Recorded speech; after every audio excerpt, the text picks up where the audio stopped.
Mana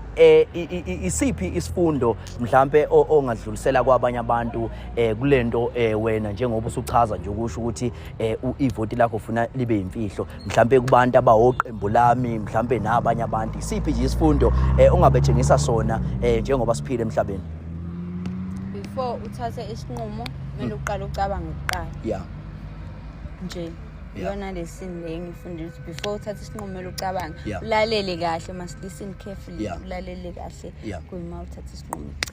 ucina kwaze kwashe ukuvota kubaluleke ngani ukuvota kubantu abasha nakubantu asebadala ngoba bakhona nabanye abantu abasha abangakholelwa kulento yokuvota uvota nje kubaluleke ngani njengoba ngomhla ka29 nje May kuyiwo ukhethweni